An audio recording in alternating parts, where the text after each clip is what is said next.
Bienvenidos, estamos ya muy bien pasado el ecuador del Celsius, así que llegamos a uno de nuestros momentos tradicionales y uno de los que más nos gustan, porque para los que hacemos el festival, una de las cosas que nos trajeron a la lectura fueron los libros de Minotauro, siempre. Esto ha sido, supongo que para todos vosotros también, y para sobre todo los que peináis canas, en aquellos tiempos en los que no se publicaban tantos libros como ahora y no solamente podíamos leer, teníamos que releer.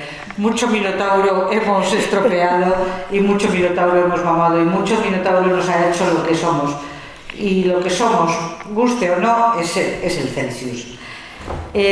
Por eso para nosotros siempre ha sido, desde que empezamos hace ya unos años, ha sido un placer y un honor ser el lugar que elige Minotauro primero para presentar la novela ganadora del año anterior, pero también para algo que siempre nos provoca un escalofrío de placer, que es saber quiénes son los finalistas, bueno, con seudónimo, pero por lo menos saber cómo van a ser las novelas que vamos a leer el año que viene y quién va a ganar. Y esto para nosotros, para el Celsius, es lo que hace que seamos lo que somos, una máquina de generar historias, de esperar historias y de crear historias.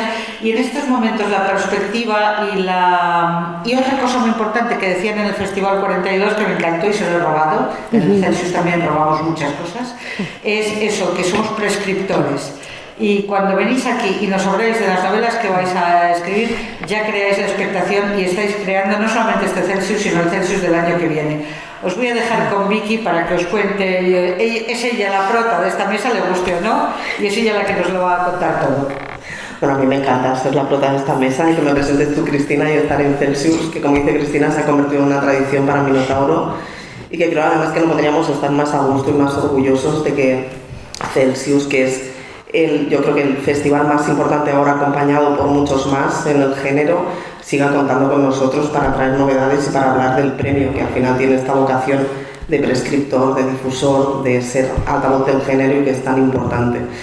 Entonces, bueno, vamos a hacer lo que decía Cristina, vamos a hacer una presentación de Horizonte de Estrellas, que ha sido el premio Minotauro de 2023, y por eso tenemos aquí a Guillem Sánchez y a Víctor Conde, que son sus coescritores.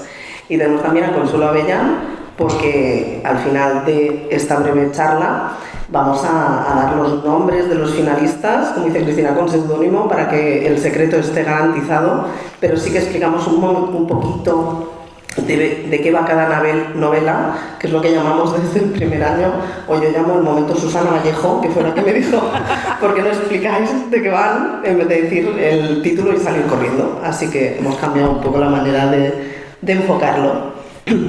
Entonces yo os hago una breve presentación de Guillem y de Víctor, aunque es verdad que poca presentación necesitan porque son dos voces que llevan mucho tiempo dando mucha caña en el fantástico, y Guillem ha participado en todas las Hispacones y Víctor Conde es el primer ganador 2 veces del premio Minotauro, que cuando él decía se puede y hablábamos no hay nada en las bases que lo impida. Pues aquí está, Víctor Conde con el segundo premio Minotauro de su carrera. Entonces, bueno, para daros breves pinceladas, Guillem es escritor de ciencia ficción, ensayista, novelista y cuentista. Desde 1994 ha publicado novelas, cuentos y artículos. Su obra consta de 12 novelas, entre ellas la saga Unicorp, además de novelas cortas, relatos, y ha ganado los premios Ignotus, Julio Verne, UPC, Alberto Magno y Minotauro, casi nada.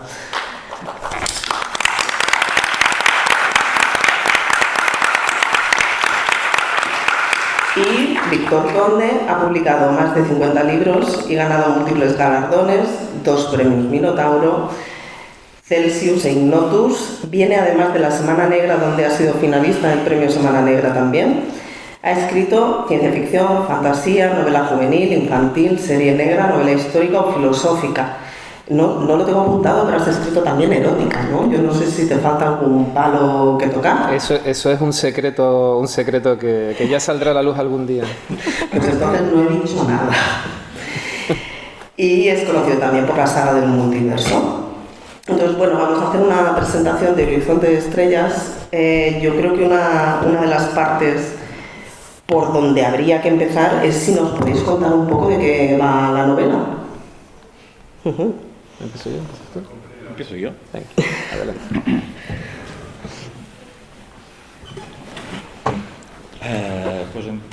Hola, ¿me oís? ¿Se oye? ¿Sí? No, ¿No? Espera, Venga, vamos a hacerlo móvil. vamos a hacer esto móvil. Te quito el agua porque si no, igual. ¿Qué agua? Baja. No hay agua. No hay agua. Qué broma. Pues luego. Bueno, pues la novela es la novela típica de algo cotidiano que le pasa a todo el mundo, que es que vas en una nave colonizadora por el espacio, una nave queda parada en medio del espacio, totalmente parada. Y dicen, ¿qué ha pasado ahora? En teoría esto, pues una regresión física no se tendría que haber parado. Echan un vistazo afuera y hay otra nave de una raza a la cual no conocen, que parece mucho más avanzada que ellos. Y además, dentro de la nave humana empiezan a haber mutaciones que no saben por qué se producen. Y entonces nuestros protagonistas tienen que averiguar quién hay en la otra nave, si es que hay alguien, pues que están ahí porque los han parado y tienen que meterse en la boca del lobo a investigar. Y es una novela de primer contacto, pero primer contacto con alguien que no se va a dejar ver fácilmente y que es alguien que no piensa como nosotros ni actúa como nosotros. Y por lo tanto no es el primer contacto tipo Star Trek que llegan, saludan y hablan todos inglés, sino que es un primer contacto con una civilización que no es que no habla inglés, es que no habla, sino comunican de otras maneras. Si quieren comunicarse con alguien, pues piratean su sistema neuronal. O por ejemplo usan más la capacidad de procesar datos de la biología para procesar datos para sus redes informáticas. O la portada, por cierto, es una parte de la novela donde el protagonista entra dentro de un jardín computacional, dentro de un enorme jardín, y ese jardín es el que realiza las operaciones lógicas de la nave. Y así se van encontrando con muchas cosas que son absolutamente diferentes a las nuestras. ¿El por qué? Porque nosotros creemos que si tenemos un primer contacto con una civilización extraterrestre, probablemente sean tan distintos a nosotros que no seremos capaces de reconocer nada de ellos. No sabemos con qué principios funcionan sus máquinas, no sabemos no ya si hablan, sino si son capaces de comunicarse de una manera, y se trata de explorar algo que es totalmente distinto a lo humano. Más o menos debería ser por ahí, ¿no? Por ahí, por ahí. A mí que me considero cinéfilo, además de amante de los libros, siempre me gusta buscar símiles en el mundo del cine para intentar un poquito que cualquier lector que se acerque a nuestras novelas pues sepa por dónde estamos tirando. Últimamente en el mundo del cine se han visto algunas películas donde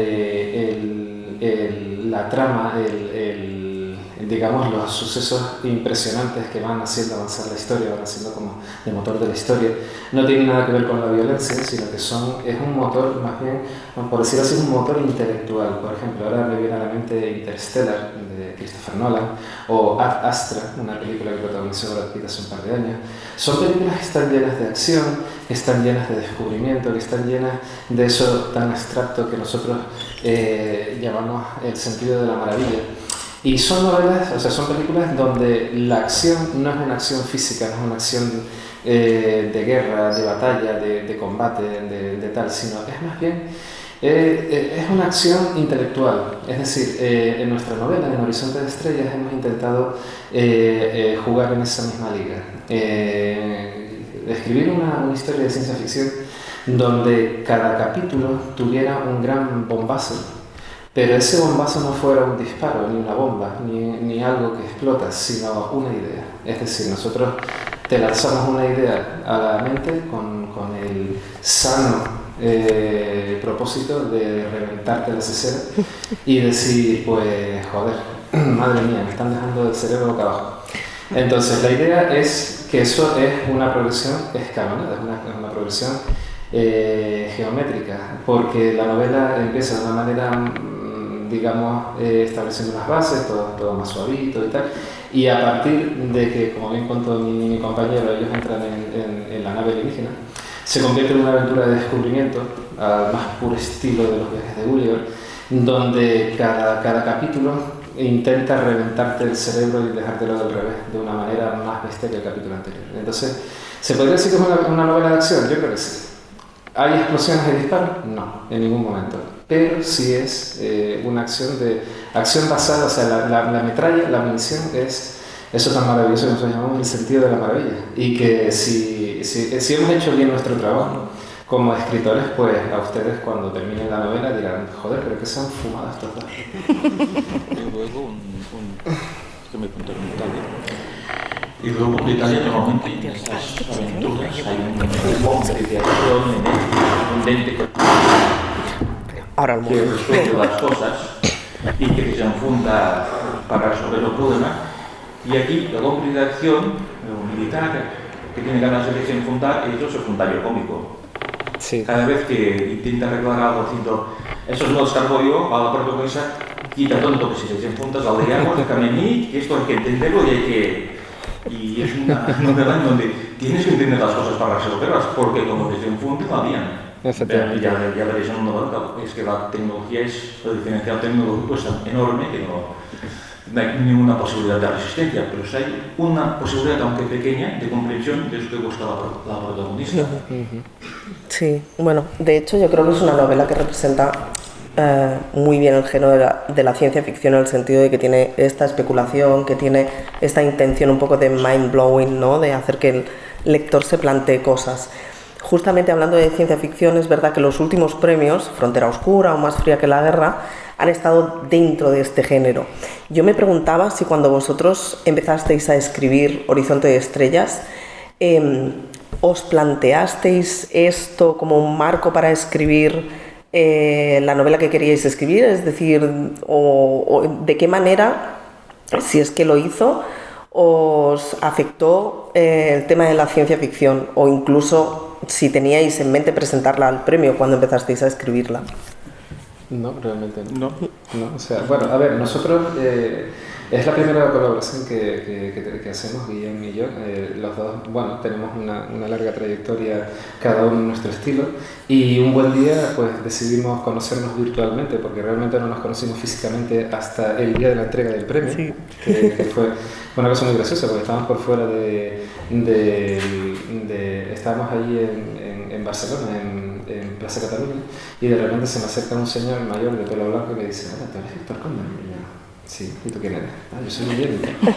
Y eso fue el día de la que nos iban a entregar el premio Minotauro. O sea que esto demuestra es el carácter maravilloso y casi quimérico de ese invento llamado Internet, que te permite ponerte en contacto con gente que está viviendo en la otra punta de la geografía del país y que salen adelante los proyectos, ¿no?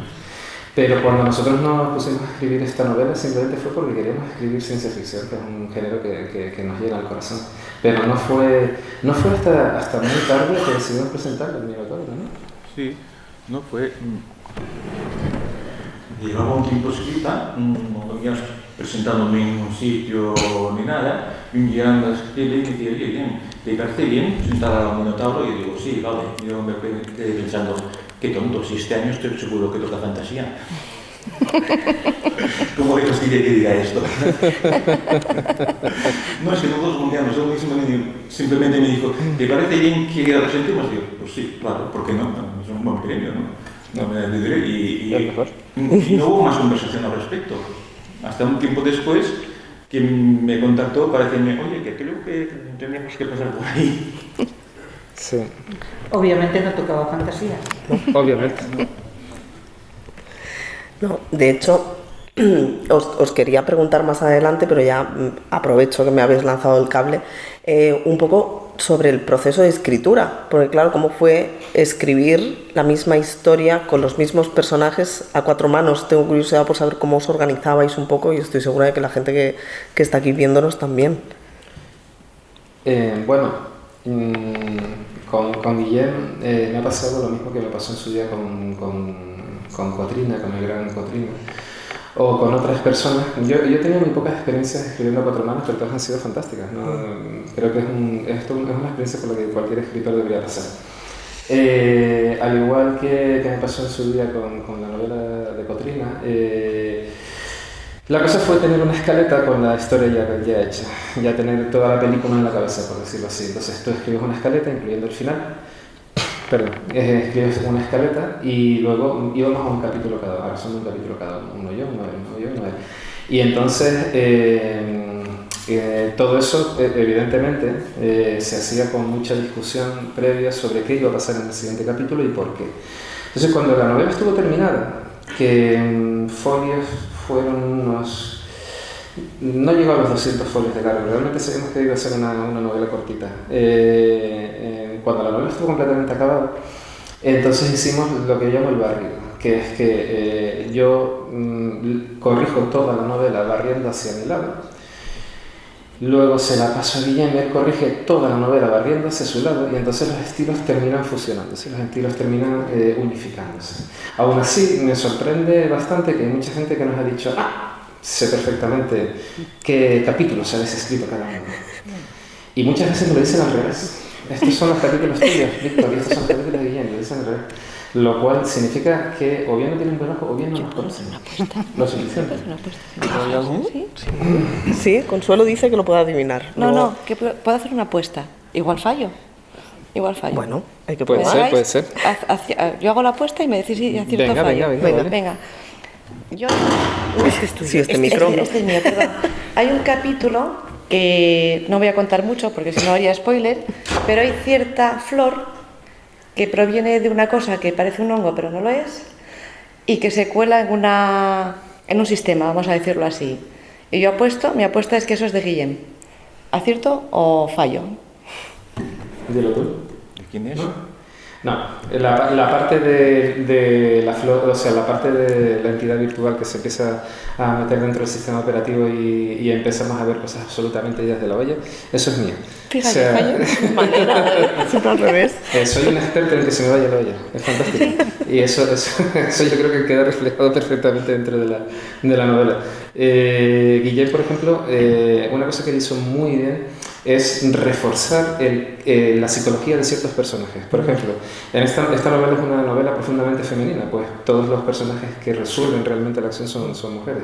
Y él se metió en la cabeza de esos personajes y los hizo funcionar. De alguna manera obraste tu magia creativa y de alguna manera esos personajes que al principio eran meros esbozos, de repente funcionaban. Y decías, coño, pues mira, tiene sentido que Pepita diga eso. Cuando tú dices eso de un personaje, tiene sentido, o esa frase es muy de Pepito, muy de Pepita, es que el personaje está empezando a cohesionarse en tu cabeza, ¿no? Y hay mucho oficio detrás para lograr que eso funcione.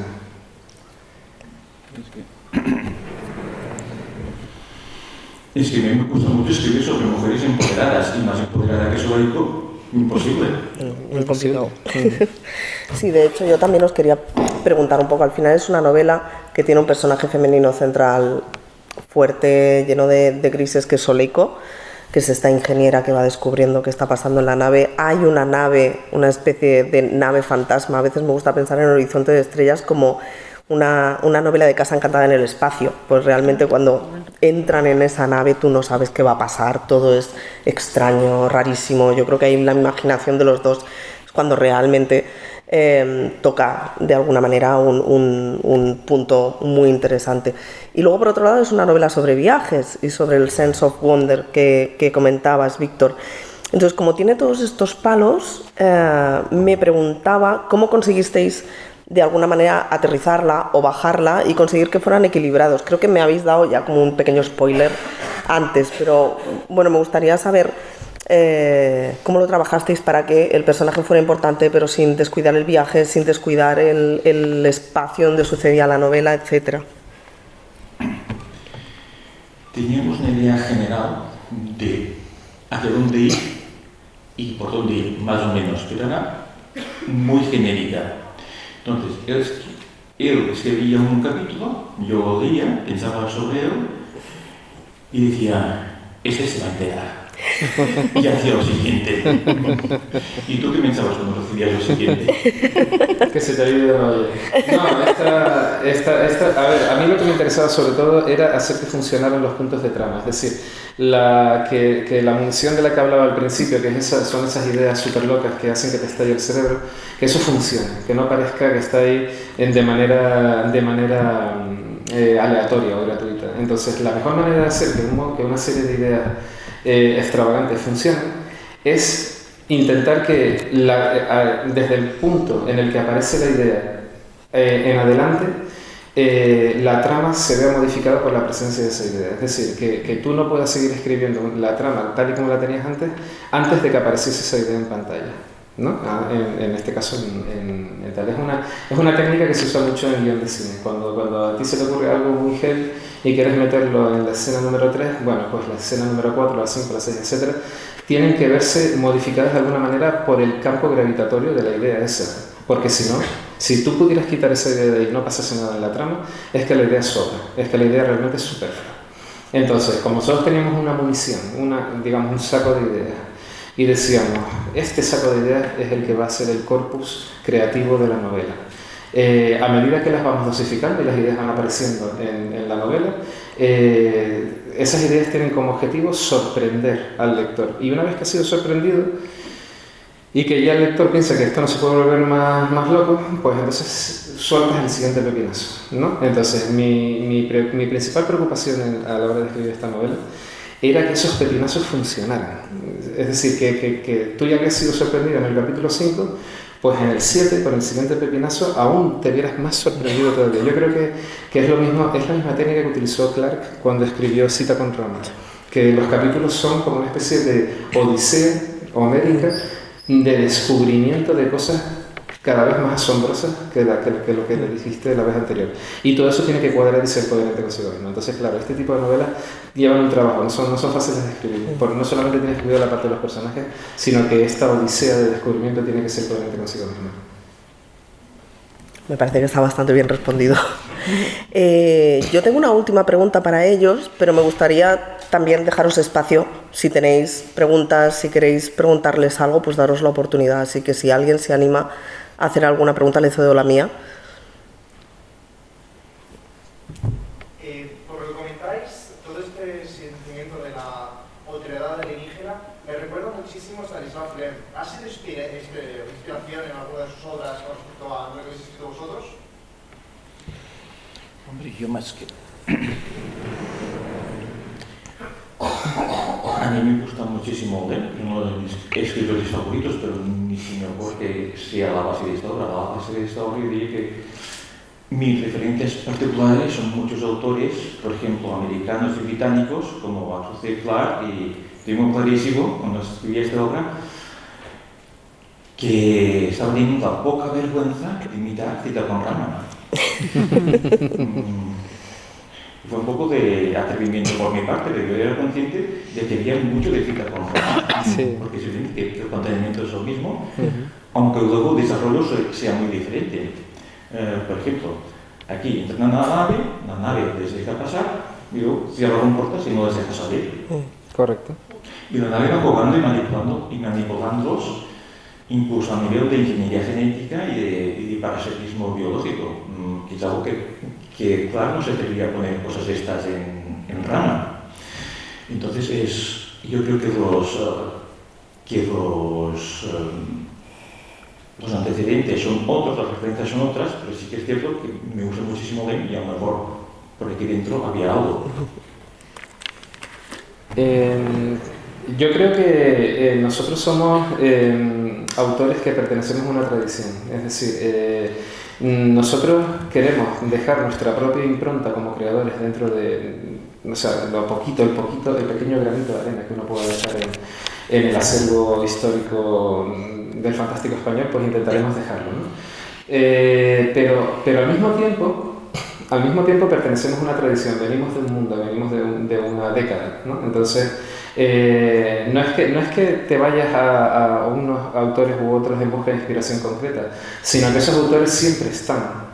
embrujando tu cabeza como si fuera una especie de rollete aquí detrás que tienes en la parte más primitiva del cerebro, que siempre están ahí. Bueno, soy Lenin, acuérdate que leíste mi novela, tal. En mi caso, sí, o sea, claro, todos los que hemos crecido en cierta generación, pues hemos leído a Len, hemos leído yo siempre nombro a Dan Simons porque siempre fue uno de los que me gustaron cuando yo era jovencito. Hemos leído a Clark, hemos leído a Asimov. Entonces, claro, toda esa gente son como pequeños homúnculos, como pequeños demoníacos que están dando vueltas alrededor de tu cabeza, ¿no? Entonces, las referencias están ahí. Lo que es realmente complicado, y es lo que uno intenta conseguir después de una carrera que puede durar varias décadas de largo, es tener tu propia voz y ser capaz de pintar tus propios cuadros con tu propio estilo, pero sin aislarte de aquellos que te precedieron, sino sintiéndote orgulloso de ese legado que está sobre cuya espalda tú te estás apoyando para llegar más alto, porque no es que nos estemos apoyando en el suelo 0, 0, 0, como le pasaba a Poe, por ejemplo, que él empezó de la nada. No, nosotros nos apoyamos sobre hombros de gigantes, y eso es una cosa que nos permite llegar más lejos y estar muy agradecidos a los que vivieron antes que nosotros. Yo, por ejemplo, no sería quien soy si no hubiese leído a Tolkien, o si no hubiese leído a Len, o esta gente que me demostró que la fantasía también podía ser literariamente de tanta calidad como cualquier otro género literario que normalmente está considerado por los críticos como más serio, entre comillas, ¿no? Un referente que yo siempre he tenido, y con este voy a intentar imitar, es Jack Vance. También. Sus mundos son absolutamente increíbles, sus extraterrestres son más extraterrestres y sus protagonistas son los más campeones, pero eso seguramente es algo que también siempre tengo en mente cuando escribo, porque para mí es un modelo. Pero no sé si hay algo de eso en Horas de Estrella, seguramente. Sí, seguramente sí. ¿Sabéis quién es el fan número 1 de Jack Vance de toda la historia, que sigue vivo? ¿Os suena un tal George Martin, que escribió unas novelitas ahí de tíos con espadas y tal? ¿Juego de Tronos? ¿Os suena de él? Pues ese tío es el fan número 1 de Jack Vance. Además, lo confesado por él. Bueno, está claro que no venimos de la nada, ¿no? Y que hay muchas referencias, yo creo que incluso cinematográficas, en Horizonte de Estrellas, y espero que muy pronto lo descubráis por vosotros mismos. Entonces, si os parece, gracias Guillem, gracias Víctor, pasamos a la segunda parte de nuestro programa y ahora vamos a empezar a hablar del premio del año que viene. Dame un segundo, por y favor. tanto. Acércate el micrófono que estoy sufriendo. Es que hace mucho Que haga ruido, ruido. Cristina. Aguanta, tapaos los Suena- oídos todos. Tira de él. Sí, ¿tú estás segura de que esto no vamos a dejar sin luz a Vilés entero? Bueno, pues o algo mueve la Coge este, silla. coge este. Mueve la Perfecto, silla. coge este Mueve la que- silla, Víctor. Ya está. Ahora. Perfecto. Bueno, estamos también aquí para anunciar la tanda de finalistas del premio de este año. Estamos en la 18ª edición, llevamos 20 años haciendo el premio. Empezamos en 2004, el año que viene serán 20 en realidad, y es nuestra manera de aportar nuestro granito de arena a este panorama que es tan complicado muchas veces, pero que también te da tantas satisfacciones. Entonces, bueno, gracias a todos por estar aquí para escuchar finalistas, por seguir Minotauro, por participar y por leer género, que creo que además es lo que al final cuenta. Entonces, os cuento muy rápidamente que este año volvemos a contar con un jurado espectacular, profesional y que se ha dedicado en cuerpo y alma a leer y a valorar novelas, y que está formado por Consuelo Avellán, aquí a mi izquierda, vocal de la Junta Directiva de Pórtico y conductora del blog Consuleo, por Tiffany Canigares, que es una de las autoras más influyentes de la literatura juvenil en Argentina, por Víctor Conde y Guillem Sánchez, a mi derecha, ganadores de la edición de 2023, por Daniel Garrido, divulgador del género fantástico a través del blog Caballero del Albo Sonriente y editor en revista Windomanov, y por Alberto Martín, librero desde hace más de 10 años en La Central y miembro en el podcast de Reserva del Mono. En este momento les voy a ceder la palabra a mis compañeros Consuelo, Guillem y Víctor, y ellos harán una breve lectura de cada una de las obras finalistas y os darán pues un par de pistas sobre sus sinopsis, y así yo creo que os mantendremos interesados en qué es lo que va a salir en Minotauro el año que viene. Si vamos por orden alfabético, empezamos por la primera de todas, que creo que era... ¿Me tocan? Pues no sé cómo habéis hecho el reparto al final. A ver, la primera obra, me enorgullece decir que se llama La Astilla, el seudónimo es Karasu y la sinopsis va como sigue. Hilda, conocida como La Astilla, es una rompebotas, una guía que ayuda a la gente a atravesar la frontera y a evitar peligros como los demonios del desierto. En el mundo de La Astilla, el territorio está dominado por los Kraes, señores de la guerra ahora apaciguados, pero no hace mucho era una niña bajo la protección de su padre, La Cruz, líder de un grupo de guerreros a los que acogió bajo su ala tras la última guerra. También era una niña que aprendía el camino de la magia, para lo que está especialmente dotada. Ahora la guerra ha vuelto y La Astilla no puede huir de su pasado. La describimos como una novela grimdark ambientada en un mundo que podría ser el de Dune o Mad Max. Siguiente, Elul. Muy bien.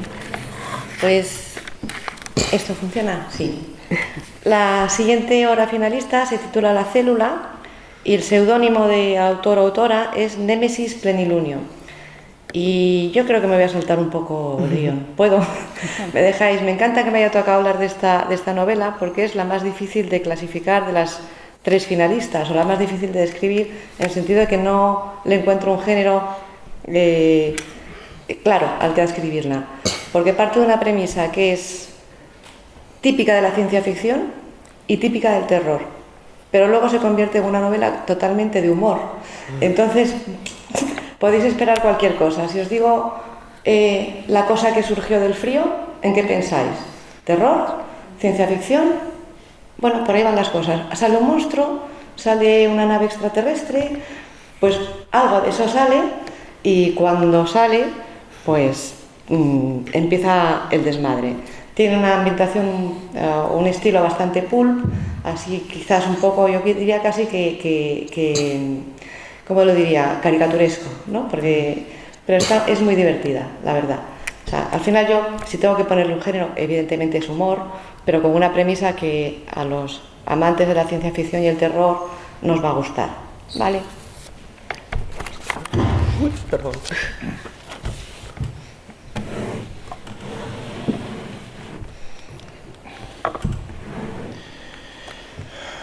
Otra es El paraíso persa, seudónimo Mecoleta. Por cierto, yo me he enterado de los seudónimos ahora. Yo también. Porque son tan estrictos y ni los seudónimos quisieron decirnos. Tras un viaje de 500 años, una nave cargada de colonos, semillas y óvulos llega al paraíso, un planeta lleno de vida, huyendo de la situación crítica de la Tierra. Los pocos centenares de colonos deberán enfrentarse a diferentes situaciones y peligros con la fauna que provoca el planeta. Entre las peripecias que viven hay una plaga de insectos gigantes, pero también se en contacto con unos insectos con capacidad mimética que imitan a los humanos y los que acaban denominando güeros. ¿Cuál es su origen y qué intenciones tienen? Será uno de los mayores misterios a los que se enfrenta la comunidad del paraíso. Yo, además de resumir, quisiera comentar un par de cositas. Primero, tiene algunas cosas muy interesantes. Una de ellas es que conocida en el mundo, pero van pasando años, van pasando épocas, se van adaptando, se van encontrando problemas y van cambiando. Los protagonistas van cambiando, aunque hay unos hilos conductores y unos monolistas que se van perpetuando. Y todos los insectos gigantes, claro, llegan a un mundo nuevo con una ecología nueva y se producen desastres, pero desastres enormes y tienen que sobrevivir a ellos. Y los cuadros son más interesantes el concepto de los güeros. Aparecen por allí, luego se explicará más o menos al final el porqué, pero aparecen unos seres que tienen exactamente la apariencia de seres humanos, además seres humanos perfectos enormemente bellos, pero no son inteligentes. Y claro, si una colonia de seres humanos, quizás unas réplicas de seres humanos capaces de hacer todo lo que pueden hacer seres humanos, pero que no tienen inteligencia, ¿qué pasará? Pues no sé cómo que lo descubráis, no sé cómo se publica. Pues muchas gracias a los tres. Desde aquí contaros, gracias, que me siento, ahora estoy overwhelmed. Oh my God. Que el fallo del jurado se hará público el próximo 7 de septiembre durante la ceremonia de entrega del galardón y que siempre intentamos animar a la gente a participar. tenemos siempre la sensación de que a la gente le da miedo lanzarse a enviar sus manuscritos, de que a la gente le da un poco de apuro esto del premio, que suena muy grande y que no... Bueno, ya veis que tenemos un jurado que es muy dedicado, que leen las novelas, que hemos tenido gente que lo ha ganado que no era conocida. Yo creo que es una oportunidad interesante para todo el mundo que tenga cierta ilusión en ser publicado. Me gustaría también que Consuelo, Víctor y Guillem dieran un consejo o animaran de alguna manera a la gente a participar. Os lanzo simplemente una pregunta, que es ¿qué le diríais a la gente que quiere participar y que tiene dudas o lo ha dicho de vaginis, pero chicas, presentaos. O sea, primero, yo tengo una pregunta. ¿Cuánto tiempo vamos a seguir las mujeres quejándonos de que la inmensa mayoría de los finalistas son tíos? Si no participáis, cabronas. O sea, si nadie... es que ¿cuántas mujeres han participado? ¿Cuántas mujeres finalistas? Esto no es... ¿Lo sabemos? Perdón, finalistas no. ¿Cuántas mujeres han enviado? Pocas. O sea, no tenemos los datos exactos porque tendríamos que abrir todas las plicas y esto normalmente no, en el registro son con seudónimo, pero nos consta que el porcentaje es bajito. Vale, es bajo. La cuestión está en que la pelea está ahí, pero lo que no podemos hacer es pelear eternamente con ese síndrome del impostor. Es que mi novela no es perfecta, entonces no puedo enviarla porque no es perfecta. Chicos, tapaos los oídos porque a ellos les importa 3 carajos. O sea, que mandad vuestras puñeteras imperfectas novelas ya. De hecho, no sé si me he expresado claramente. Sí, tanto. Lo que dice Cristina tiene mucho sentido. Porque tenemos un buzón abierto a que la gente envíe manuscritos y también se valoran, y no sabéis la cantidad de manuscritos de chicas que nos llegan. ¿Por qué los enviáis al buzón y no los enviáis al premio? Enviadlos al premio. Consuelo. No, yo venía a decir que me va a salir, la vena profesoril que tengo, porque es la que tengo, que si vais a mandar una novela al premio Minotauro o a cualquier otro premio, que la corrijáis primero. Que es verdad, que si es imperfecta, llega con faltas de ortografía, no pasa nada, porque luego, si gana, la van a corregir en la editorial y va a pasar ese proceso de corrección y está muy bien. Pero siempre para el jurado queda mucho mejor y es mucho más bonita una novela que no tiene faltas de ortografía. Te la vas a leer con otros ojos. Exacto. O sea, te la vas a leer pensando, hombre, a este parece hasta que le importa. A veces, en los jurados tendremos, porque los jurados son muy caprichosos, yo siempre lo he dicho, a veces ese capricho juega a nuestro favor y a veces en nuestra contra. Cuando tú ganas un premio dices, sí, el jurado ha sido caprichoso a mi favor, maravilloso, y cuando lo pierdes dices, joder, que el jurado más caprichoso, es horrible, no lo soporto y tal. Entonces, ¿qué ocurre? Que a veces te puedes encontrar con gente en el jurado que es un poco cabrona como yo y que se fija mucho en el estilo, en el estilo de cómo está escrito un libro y tal. Entonces, por ejemplo, a mí me importa mucho la historia que cuentan los libros, o sea, la historia es lo que queda, ¿no? En el fondo, cuando pasan los años, de lo que te acuerdas es de la historia, no de las florituras que tuviera el texto. Pero si tenéis la mala suerte de encontraros con alguien como yo dentro de un jurado, yo os digo que a mí el estilo, la belleza del texto, de la prosa, lo cuidado que esté o no, pesa muchísimo. Pesa mucho, pesa tanto o más que la historia que estáis contando. Entonces, si yo estuviera ahí sentado en una de esas sillas, en esos huecos, y le tuviera que dar un consejo a mí, yo le diría, Alfredo, cuida mucho la prosa, cuida mucho el estilo, corrige mucho la novela, dale 500 vueltas y entonces la presenta. O sea, cuando llegues al tope de tus posibilidades, porque a partir de ese tope, los correctores profesionales de la editorial, que son muchos y muy buenos, porque son profesionales que se dedican a esto, cogerán tu estilo y lo elevarán aún más, a un nivel ya, digamos, sublime. Entonces, pues ese es el consejo que yo os daría, que presentéis cosas, que os animéis a presentar cosas. Porque los jurados, o sea, los premios estos están para eso, para que la gente los use y que cuando lo presentéis que cuidéis, que lleguéis hasta el máximo a lo que podéis llegar y luego ya, si resultáis ganadores, pues esos maravillosos seres del universo llamados correctores os pulirán todavía mejor el estilo para que aquello sea, bueno, la releche. Esa es mi cosa. Acabamos con Guillem y cerramos. Porque un par de comentarios. Primero, la gente cree a veces que ganar un premio literario es muy difícil. Es cierto, pero va a ser imposible si no os presentáis. Obviamente. Segundo, os puedo decir, como ganador y como jurado, son súper serios. Ellos no sabían quién se presentaba, no lo sabían. Pero este año, es que yo no sé nadie de quién se ha presentado. Lo que recibí fueron los textos. Dijo, joder, solo los textos.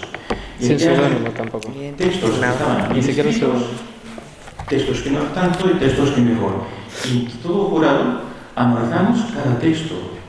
Entonces, una cosa que tenéis que tener presente es presentaos con lo mejor que hayáis podido escribir. No pretendáis ser perfectos, no hay nadie que sea perfecto.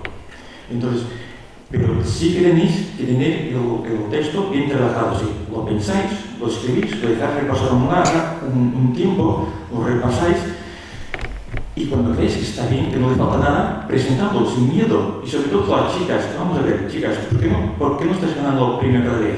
¿Quién creó la ciencia ficción? ¿No fue Mary Shelley, una mujer, hija de Mary Wollstonecraft, la primera gran feminista de la historia? Si Mary Shelley fue la que creó la ciencia ficción, ¿por qué no estáis dominando vosotros la ciencia ficción? ¿Cuándo hemos dejado que entraran? A ver, ¿por qué?